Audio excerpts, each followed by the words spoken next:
আল্লাহ একদিন মালাকুল মউতকে জিজ্ঞেস করছে, রু আনতে যায় কখনো তোমার দিলে ব্যথা লাগছে? বলছে জীবনে 2 বার লাগছে। বলছে কখন? বলে প্লাবন চলতেছিল, প্লাবন, বন্যা।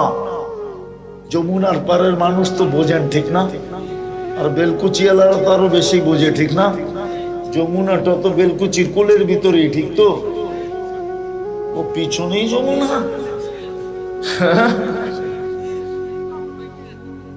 পিছনেই যমুনা, ঠিক না? হয় প্লাবন চলতেছিল, এক গর্ভবতী নারী কাঠের উপরে বাসতেছিল। ওই সময় প্রসব করছে, চতুর্দিকে পানি আর পানি, পানি আর পানি। আল্লাহর হুকুম ছিল মাকে উঠায় নিয়ে আসো। জীব আল মাযাকুল মউত বলতেছিল আমার দিলের ভিতরে ঠক করা লাগছিল।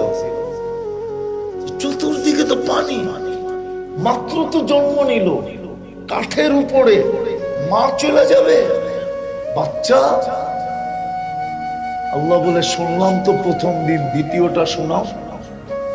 ও যখন সাদ্দাত জান্নাত বানাইছিল কমপ্লিট, কারিগররা চাবি দিয়া বলছিল চাবি, কিন্তু একটু দেখা ওকে করে দেন। বাড়ি যখন বানায় না, তো সর্বশেষ সর্বশেষ কন্ট্রাক্টর চাবি দিয়া বলে আপনি একটু দেখা ওকে করে দেন, ঠিক না? ওকে বোঝেন তো, যে আমরা কাজ ঠিক করছি। তো সাদ্দাদের হাতেও চাবি দিয়া বলছিল একটু দেখা ওকে করে দেন। কিন্তু যখন সাদ্দাত যাইতে যাইতে যাইতে যাইতে, ডাইন হবে কি বাম হবে এটা আমি জানি না, একটা পাও যখন গেটের ভিতরে ঢুকাইতে ছিল, আল্লাহ মালাকুল মউতকে বলছে মাটি ছোঁয়ার আগে উঠে নিয়ে আসবে, ওই পাও যেন মাটি ছুঁইতে না পারে। তো বলছে তখন একটু ব্যথা লাগছিল, যে বানাইলো এত খরচ করে, একটু চোখ দিয়ে দেখাইনি তো। আল্লাহ বলে শোন, ওই কাঠের বাচ্চাটাই এটা,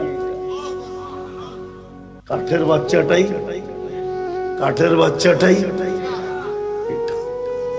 তো যেটা বলতেছিলাম, মউতকে মাঝে মাঝে আজরাইলকেও কাঁপায় দেয়।